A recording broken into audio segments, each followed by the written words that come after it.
नमस्कार दोस्तों, मैं ब्रिजेंद्र यादव। विजय कोचिंग के इस ऑनलाइन चैनल पर आपका स्वागत है। हम लोग विश्व के भूगोल के सीरीज में श्रृंखला में दक्षिण अमेरिका महाद्वीप के तीन भाग पढ़ चुके और अब तक तीसरे भाग में हम लोगों ने पढ़ा था दक्षिण अमेरिका महाद्वीप के पर्वत, पठार और मरुस्थल के बारे में, जिसमें कि हमने चर्चा किया था आपसे आटाकामा का मरुस्थल और पेटागोनिया का मरुस्थल। दो चीज़ों के बारे में हमने चर्चा किया था आपसे। चलिए थोड़ा सा सरसरी निगाह से रिवीजन कर लेते हैं। यहाँ पर आपके सामने दक्षिण अमेरिका महाद्वीप का मैप दिख रहा होगा। इसमें यहाँ पर एक देश है जिसका नाम है कोलंबिया। कोलंबिया के पूर्व में वेनेजुएला, फिर गुयाना, सूरीनाम, फ्रेंच गुयाना और यहाँ पर ये सबसे बड़ा देश है। कौन सा है? ब्राज़ील। फिर नीचे है Uruguay, Argentina, Chile, Paraguay, Bolivia, Peru और इधर है अपना इक्वाडोर। इतनी सारी चीज़ें हो गई। अब यहाँ से हम लोग जो पर्वत, पठार, मरुस्थल का भाग पढ़ रहे थे उसमें से जो बची हुई चीज़ें हैं उसको देखते हैं, एक एक करके समझने का प्रयास करते हैं। जैसे आपने पढ़ा होगा कि बोलीविया और पेरू की सीमा पर यहाँ पर एक पठार है। बोलीविया और पेरू की सीमा पर यहाँ पर एक पठार है और इस पठार का नाम क्या है? इस पठार को हम बोलते हैं बोलीविया का पठार।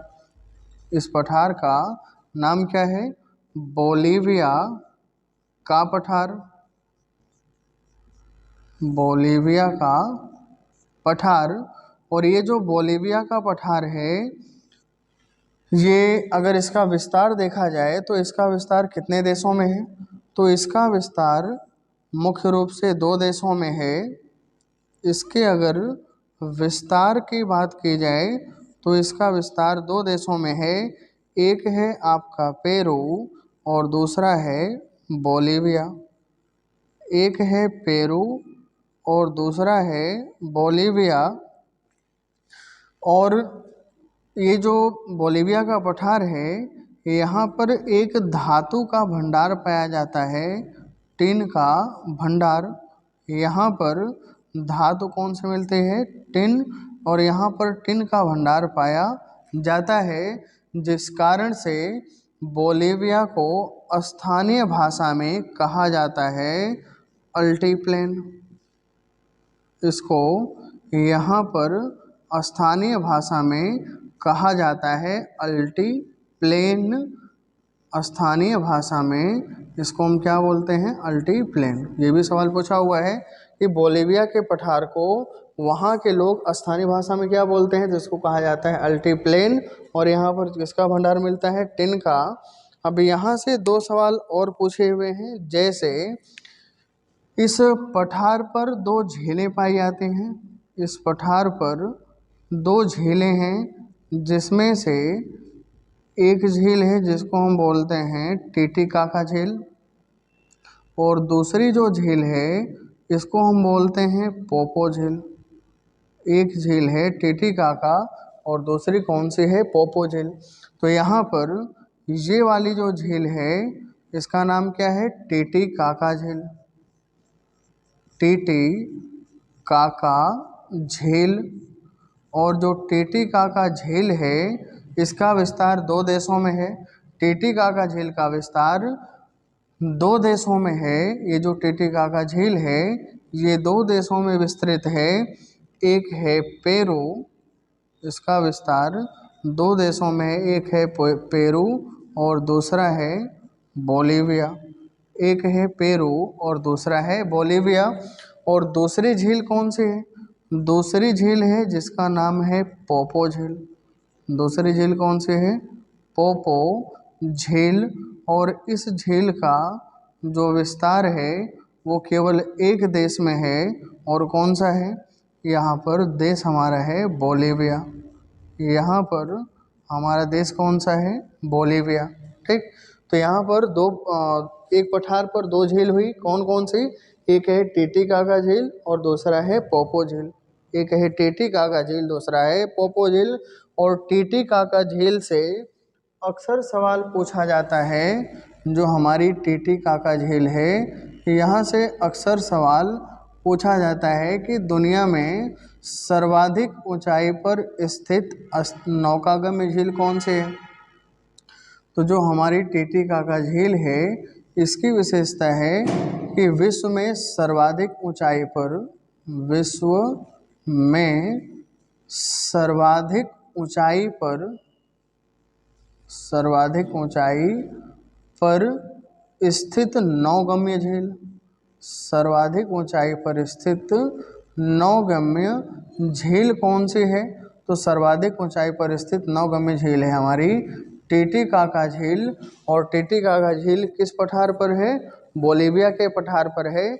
और इसका विस्तार कितने देशों में है, तो इसका विस्तार 2 देशों में है, एक है पेरू और दूसरा है बोलिविया।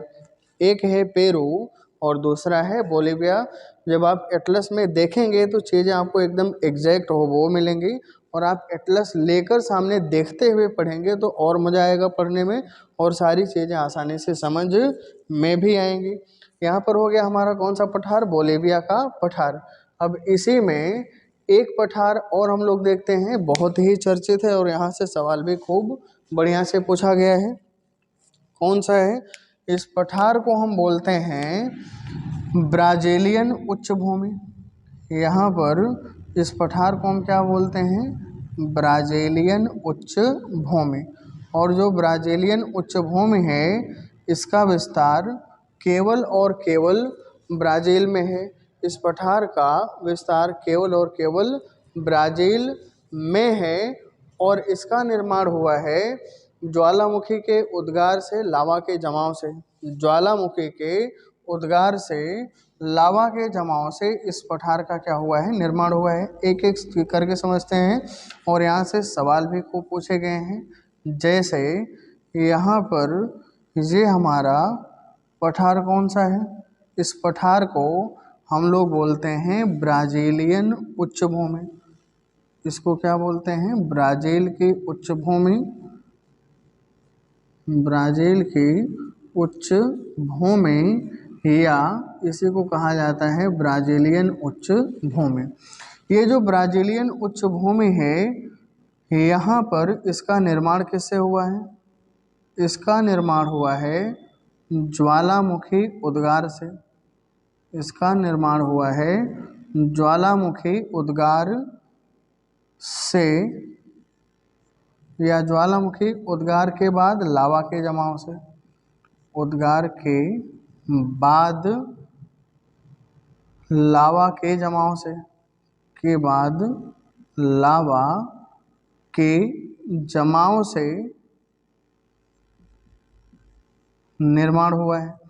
और यहाँ पर एक विशेष प्रकार की मिट्टी पाई जाती है, और इस मिट्टी को हम क्या बोलते हैं, टेरारोक्सा मृदा।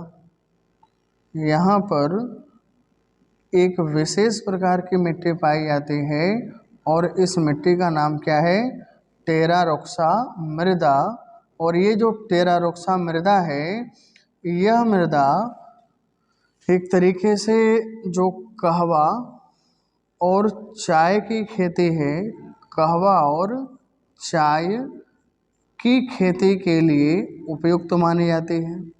खेती के लिए अच्छी होती है या उपयुक्त मानी जाती है, अच्छी होती है।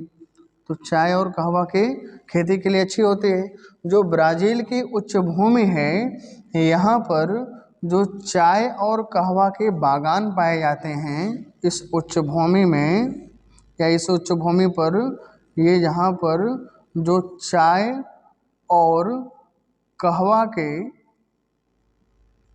बागान पाए जाते हैं, चाय और कहवा के बागान पाए जाते हैं, इन बागानों को हम क्या बोलते हैं, फेजेंडा। इनको क्या कहा जाता है, फेजेंडा कहा जाता है।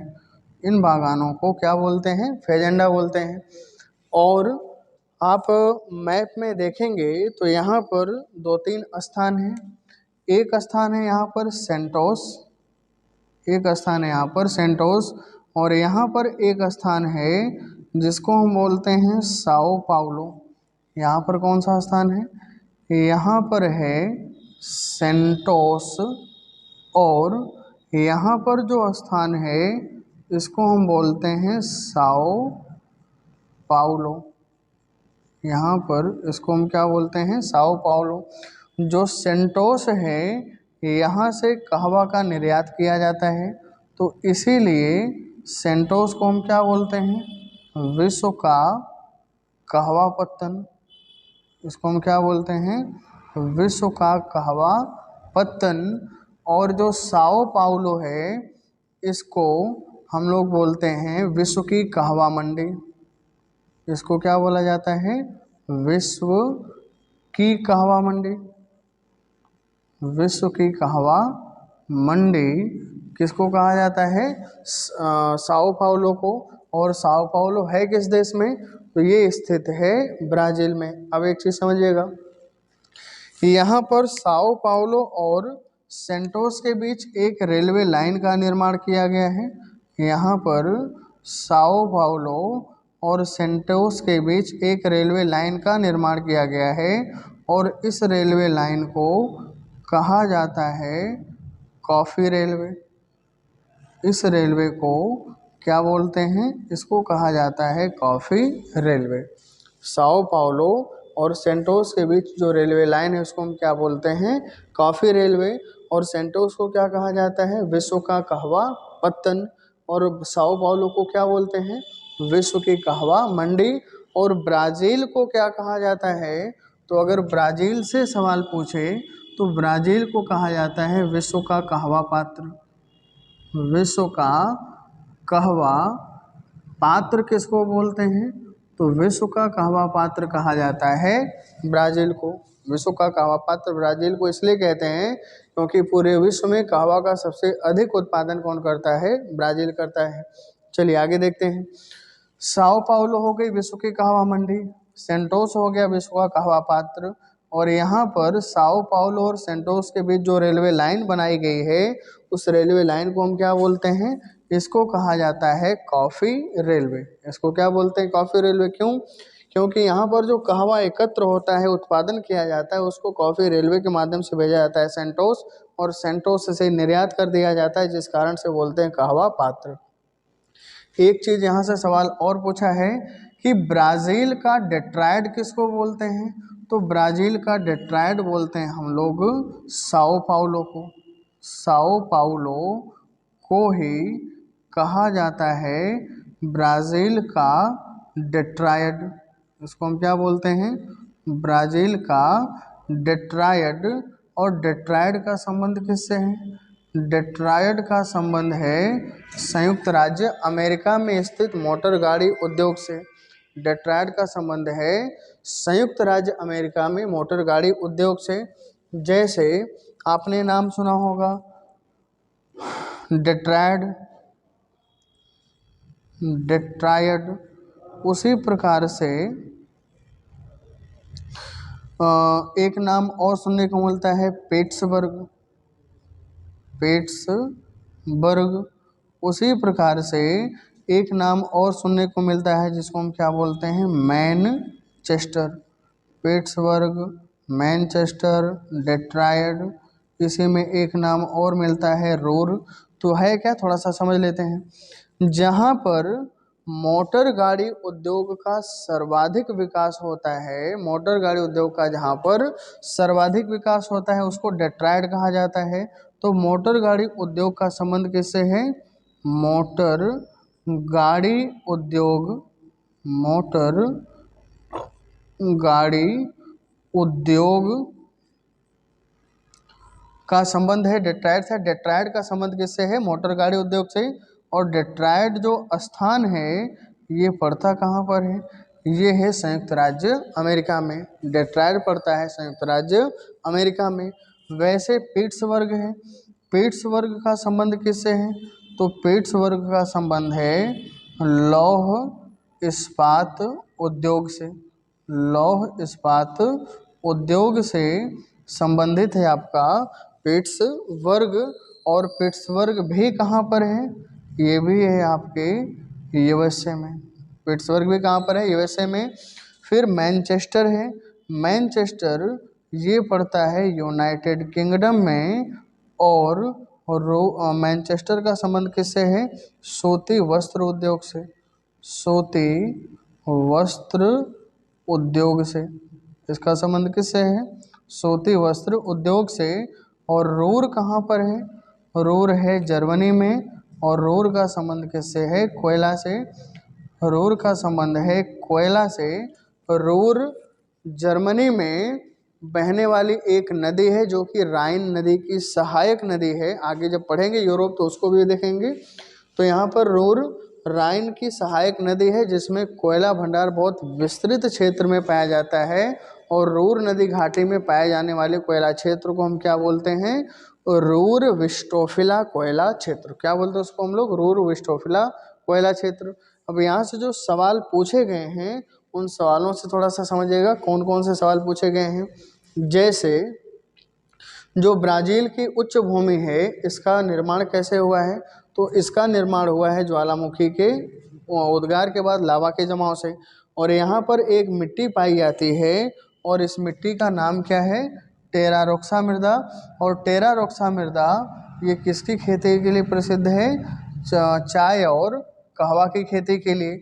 और ये जो पूरा रेड कलर आपको दिख रहा है ब्राज़ीलियन उच्च भूमि, इस ब्राज़ीलियन उच्च भूमि में जो चाय और कहवा के बागान पाए जाते हैं, जो खेती की जाती है, बाग पाए जाते हैं, उन बागों को क्या कहा जाता है? फेजेंडा। ये सवाल तो बहुत फेमस सवाल है, बहुत अनगिनत बार पूछा गया है कि ब्राज़ील में चाय या कहवा के बागान को क्या बोलते हैं? फेजेंडा कहा जाता है। और यहीं पर ब्राज़ील में दो स्थान हैं, एक है सेंटोस और एक है साओ पाउलो। सेंटोस से कहवा का निर्यात किया जाता है जिस कारण से सेंटोस को क्या बोलते हैं? विश्व का कहवा पत्तन। साओ पाउलो में कहवा को एकत्र किया जाता है जो ब्राज़ीलियन उच्च भूमि में उत्पादित किए जाते हैं, इसलिए इसको हम बोलते हैं विश्व की कहवा मंडी। ब्राज़ील के साओ पाउलो में ब्राज़ील का सबसे अधिक मोटर गाड़ी का निर्माण किया जाता है, 4 व्हीलर ऑटोमोबाइल का, इसलिए ब्राज़ील का इसको हम क्या बोलते हैं? डेट्रॉयट। और जो ब्राज़ील है उस ब्राज़ील को हम लोग क्या बोलते हैं? विश्व का कहवा पात्र। अब यहाँ पर थोड़ा सा 4 शब्द हैं, समझते हैं। एक शब्द है डेट्रॉयट, एग्जाम में कहीं ना कहीं आपको मिले ही होंगे। एक शब्द है डेट्रॉयट। डेट्रॉयट स्थित है संयुक्त राज्य अमेरिका में, या अमेरिका का एक स्थान है। और यहाँ पर बनता क्या है? मोटर गाड़ी। यहाँ पर मोटर गाड़ी उद्योग लगा है और पूरे विश्व में सबसे बड़े लेवल पर मोटर गाड़ी कहीं बनती है तो अमेरिका के डेट्रॉयट में। इसीलिए डेट्रॉयट का संबंध किससे है? मोटर गाड़ी उद्योग से। उसी प्रकार से ये जो पिट्सबर्ग है, पिट्सबर्ग भी कहाँ पर है? ये भी है संयुक्त राज्य अमेरिका में। और यहाँ पर दुनिया का सबसे विस्तृत सबसे बड़ा क्या लगा हुआ है? लौह इस्पात उद्योग लगा हुआ है। यहाँ पर विश्व का सबसे बड़ा लौह इस्पात उद्योग लगा है जिस कारण से पिट्सबर्ग किसके लिए फेमस हो गया? लौह इस्पात उद्योग। उसी प्रकार से एक स्थान है मैनचेस्टर। और मैनचेस्टर कहाँ पर है? ये है यूनाइटेड किंगडम ब्रिटेन में। और यहाँ पर मैनचेस्टर में दुनिया का सबसे बड़ा कौन सा उद्योग लगा हुआ है? सूती वस्त्र उद्योग। इसीलिए मैनचेस्टर का संबंध किससे हो जाएगा? सूती वस्त्र उद्योग से। जैसे भारत में सबसे अधिक वस्त्र उद्योग या सूती वस्त्र उद्योग का निर्माण होता है गुजरात में, अहमदाबाद में, इसलिए अहमदाबाद को क्या बोलते हैं? भारत का मैनचेस्टर। इसीलिए अहमदाबाद को बोलते हैं भारत का मैनचेस्टर।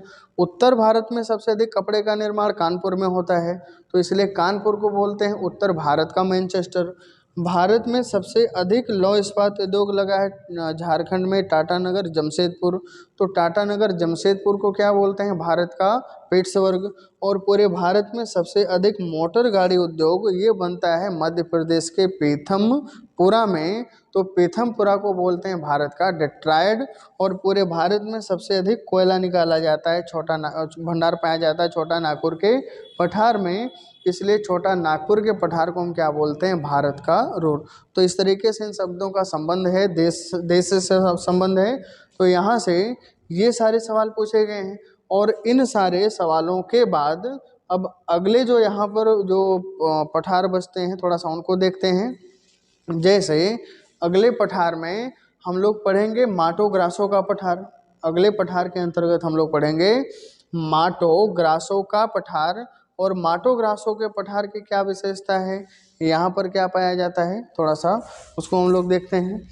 माटो ग्रासो का पठार ये स्थित है ब्राज़ील में। जो माटो ग्रासो का पठार है ये भी स्थित है ब्राज़ील में। और माटो ग्रासो के पठार में बहुत से खनिज भंडार पाए जाते हैं। जैसे इस पठार में मुख्य रूप से मिलता है मैग्नीज का भंडार। जैसे भारत में हम लोग पढ़ते हैं संदूर की पहाड़ी, कर्नाटक में एक पहाड़ी स्थित है जिसका नाम क्या है, संदूर की पहाड़ी। उसी प्रकार से ब्राज़ील में जो पठार है माटो ग्रासो का पठार, यहाँ से क्या मिलता है, मैग्नीज का भंडार मिलता है। चलिए एक एक करके इसको भी समझ लेते हैं। यहाँ से सिविल लेवल पर बहुत बड़े लेवल पर सवाल पूछे गए हैं। और इन सवालों को जब आप एटलस लेकर बैठेंगे, वीडियो को देखते हुए पढ़ेंगे, और जो प्रीवियस ईयर क्वेश्चन पेपर हैं, टेस्ट सीरीज हैं, आप उनको लगाएंगे, सॉल्व करेंगे, तो आपको एक एक सवाल यहाँ पर सारे सवाल मिलते जाएंगे, जिससे आपको चीज़ें बहुत बढ़िया से समझ में आएंगी। तो यहाँ पर देखते हैं अगला कौन सा पठार है, माटो ग्रासो का पठार। और माटो ग्रासो का पठार अभी हमने आपको बताया ये किस देश में है, तो माटो ग्रासो का पठार है ब्राज़ील में।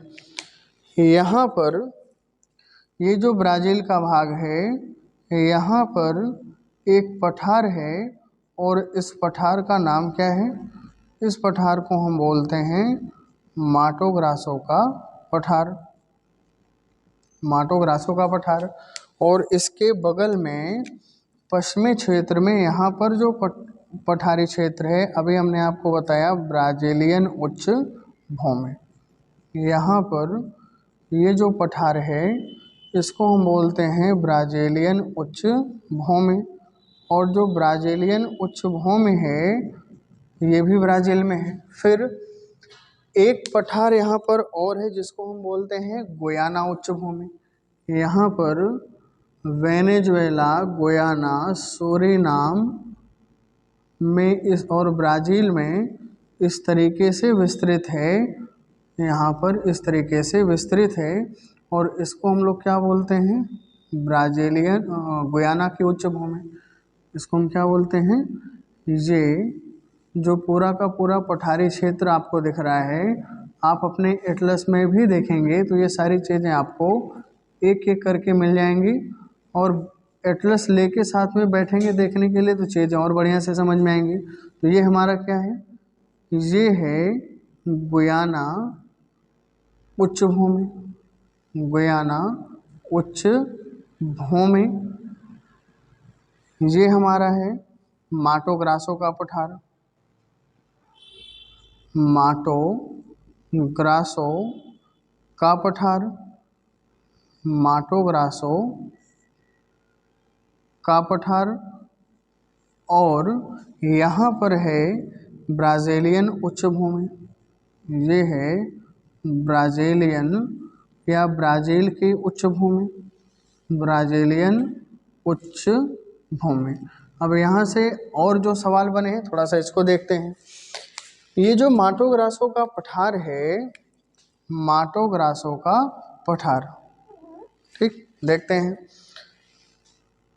जो हमारा माटो ग्रासो का पठार है इसका विस्तार देखा जाए तो ये किस देश में है, तो माटो ग्रासो का पठार अगर विस्तार देखा जाए तो ये पड़ता है ब्राज़ील में, ब्राज़ील में है। और इस माटो ग्रासो के पठार में किस चीज़ का भंडार मिलता है? तो यहाँ पर मैग्नीज खनिज का भंडार मिलता है। मैग्नीज खनिज का भंडार मिलता है या भंडार पाया जाता है। और यहाँ पर माटो ग्रासो के पठार क्षेत्र में ही यहाँ पर एक उष्णकटिबंधीय घास का मैदान पाया जाता है। एक उष्णकटिबंधीय घास का मैदान, उष्णकटिबंधीय घास का मैदान पाया जाता है। और इस घास का मैदान पाया जाता है। और इस घास के मैदान को नाम क्या दिया जाता है? इसको हम कैंपोज या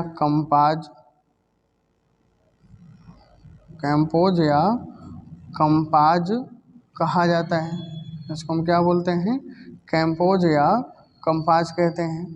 तो ब्राज़ील में हमने दूसरे वाले वीडियो में बताया भी है ये चीज़ आपको कि ब्राज़ील में पाए जाने वाले उष्णकटिबंधीय घास के मैदान को हम क्या बोलते हैं? कैंपोज या कंपाज बोलते हैं। और ये सारी चीज़ें विशेषताएं किसके हैं? यहाँ पर पाए जाने वाले माटो ग्रासो के पठार की। और ये किस देश में है? ब्राज़ील में है। अब देख लेते हैं, जो ब्राज़ीलियन उच्चभूमि है, ब्राज़ीलियन उच्चभूमि खनिज भंडार से भी संपन्न क्षेत्र है। ब्राज़ीलियन उच्चभूमि खनिज भंडार से संपन्न क्षेत्र है। और यहाँ से विभिन्न प्रकार के खनिज निकाले जाते हैं। जैसे इस ब्राज़ीलियन उच्चभूमि में तीन क्षेत्र पाए जाते हैं जहाँ से खनिज मिलाकर निकाला जाता है। और उस क्षेत्र को हम बोलते हैं मिनरल ट्रायंगल। उसको हम क्या बोलते हैं? Mineral triangle. और जो मिनरल ट्रायंगल है ये खनिज भंडार के लिए प्रसिद्ध है। मिनरल ट्रायंगल खनिज भंडार के लिए प्रसिद्ध है। और मिनरल ट्रायंगल किस देश में पाया जाएगा? ब्राज़ील में पाया जाएगा। और किस पठार में पाया जाता है? तो ये है हमारे ब्राज़ीलियन उच्च भूमि पर।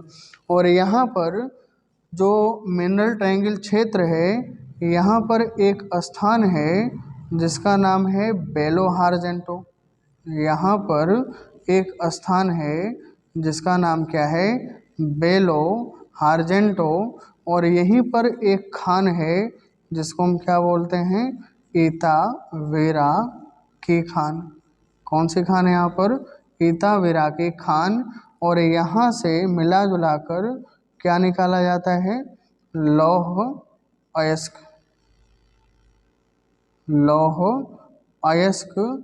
का उत्खनन किया जाता है।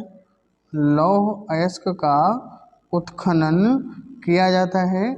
और एक सवाल यहाँ से और पूछा हुआ है कि ब्राज़ील का कौन सा स्टेट है, ब्राज़ील का वह कौन सा स्टेट है जहाँ पर सबसे अधिक मात्रा में खनिज पाए जाते हैं?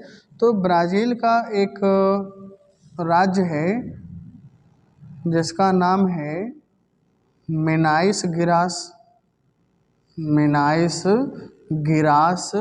या मिनास गिराइस भी कहते हैं इसको।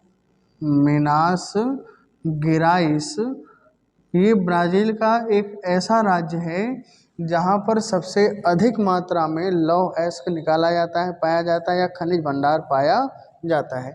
ये सारी विशेषताएं हो गई। और ये जो ब्राज़ीलियन उच्चभूमि है, यहाँ से एक नदी निकलती है। और इस नदी को हम लोग क्या बोलते हैं? बेलो हारजेंटो।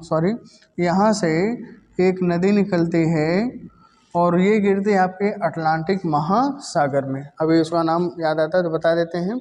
फिर जो माटो ग्रासो का पठार है, इस माटो ग्रासो के पठार से दो नदियाँ निकलती हैं। इस माटो ग्रासो के पठार से दो नदियाँ निकलती हैं, जिसमें से एक है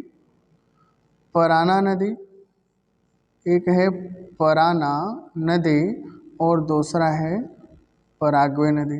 एक है पराना नदी और दूसरी पराग्वे नदी, ये दोनों निकलते कहाँ से हैं? माटो ग्रासो के पठार से। और यहाँ पर जो माटो ग्रासो का पठार है, इसके आप थोड़ा सा पूर्व में चलेंगे तो ब्राजीलियन उच्च भूमि मिल जाएगी, और इसके ऊपर चलेंगे तो यहाँ पर हमको कौन सा मिल जाएगा? गुयाना उच्च भूमि। तो यहाँ पर ये 3 पठार हो गए। अब यहाँ से एक चीज़ और बच रही है जिसको हम बोलते हैं एंडीज पर्वत श्रेणी। कौन सी पर्वत श्रेणी है? एंडीज पर्वत श्रेणी। एंडीज पर्वत श्रेणी का जो विस्तार है वो 7 देशों में है। एंडीज पर्वत श्रेणी का विस्तार 7 देशों में है, और एंडीज पर्वत लंबाई के हिसाब से दुनिया की सबसे लंबी पर्वत श्रृंखला है।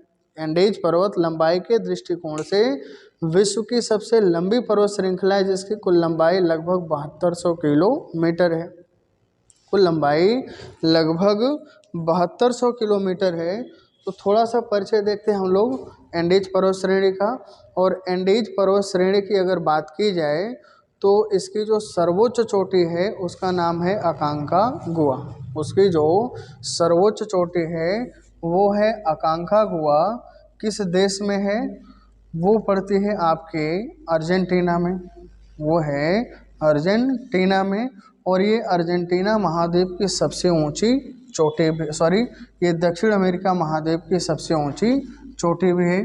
तो ये जो पर्वत है एंडीज पर्वत, थोड़ा सा इसको समझ लेते हैं कहाँ कहाँ पर किस तरीके से ये विस्तृत है, और एग्ज़ाम के दृष्टिकोण से काफ़ी इम्पॉर्टेंट भी है, क्योंकि यहाँ से सवाल अक्सर आते हैं नवीन वलित पर्वतों के रूप में। पर्वत हमारा कौन सा है? एंडीज पर्वत श्रेणी। पर्वत हमारा है एंडीज पर्वत श्रेणी। एंडीज पर्वत श्रेणी ये है कहाँ कहाँ पर? थोड़ा सा मैप में इसको समझने की कोशिश करते हैं। जो एंडीज पर्वत श्रेणी है, अगर इसके विस्तार की हम लोग बात करें, अगर इसके विस्तार की बात करें तो इसका विस्तार शुरू होता है कहाँ से? वेनेजुएला से। पहला देश यहाँ पर पड़ेगा वेनेजुएला, दूसरा पड़ेगा कोलंबिया, तीसरा पड़ेगा इक्वाडोर, चौथा पड़ेगा पेरू, पांचवा पड़ेगा बोलीविया, छठा पड़ेगा चिली, और सातवां पड़ेगा अर्जेंटीना। सातवां कौन सा देश है? अर्जेंटीना। यहाँ पर इस तरीके से विस्तृत रूप में पाया जाता है कौन सा पर्वत?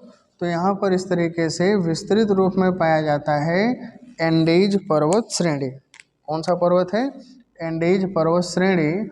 और इसकी जो सर्वोच्च चोटी है, इसकी सर्वोच्च चोटी स्थित है अर्जेंटीना में। जैसे अगर इसको हम थोड़ा सा खींचने की कोशिश करें तो यहाँ पर ये इस तरीके से शुरू होगा, यहाँ पर इस तरीके से ये शुरू होगा, और ये जाएगा इस तरीके से नीचे तक, और फिर यहाँ से ऐसे होते हुए ये यहाँ से ऐसे होते हुए इतनी लंबाई में विस्तृत है एंडीज पर्वत श्रेणी। आपको अंक भी दिख रहे होंगे, इनकी सीमा भी दिख रही होगी। आप एटलस में भी इसको समझने की कोशिश करिएगा। ये पर्वत हमारा कौन सा है? एंडीज पर्वत श्रेणी। और इसका जो विस्तार है ये कितने देशों में है? तो इसका विस्तार एक है वेनेजुएला, दूसरा है कोलंबिया, एक है वेनेजुएला, दूसरा है कोलंबिया, तीसरा कौन सा है? इक्वाडोर, चौथा है पेरू, पांचवा है बोलीविया, छठा है चिली, छठा हमारा है चिली, और सातवां कौन सा है? सातवां है हमारा अर्जेंटीना। सातवां देश है अर्जेंटीना। और इन 7 देशों में एंडीज पर्वत का क्या है? विस्तार है। और एंडीज पर्वत की जो कुल लंबाई है, ये लंबाई लगभग कितने किलोमीटर है? 7200 किलोमीटर। और लंबाई के दृष्टिकोण से ये दुनिया की सबसे लंबी पर्वत श्रृंखला है। लंबाई के दृष्टिकोण से यह दुनिया की सबसे लंबी पर्वत श्रृंखला है और ये प्रशांत महासागर के तटीय क्षेत्र में है और यह एक नवीन वलित पर्वत श्रेणी है। तो आज इतने इस वीडियो में इतना ही रहने देते हैं। नेक्स्ट वीडियो में हम लोग एंडीज पर्वत श्रेणी पूरा कंप्लीट करेंगे। यहाँ पर जो जो चोटियाँ हैं उनसे भी सवाल पूछे हुए हैं, जैसे चोटी है कोलंबिया में, इक्वाडोर में, पेरू में है, चिली में है, अर्जेंटीना में है। इन चोटियों की क्या विशेषताएं हैं इस एंडीज पर्वत से और कौन कौन से सवाल पूछे गए हैं, तो इन सबको हम कंप्लीट विस्तृत तौर पर देखते हैं। तब मिलते हैं नेक्स्ट वीडियो में। और ये सारे PDF आपको हमारे टेलीग्राम चैनल पर मिल जाएंगे। और आप वीडियो को ज़्यादा से ज़्यादा शेयर करिएगा, चैनल को सब्सक्राइब करिए। मिलते हैं नेक्स्ट वीडियो में, तब तक के लिए जय हिंद, जय भारत।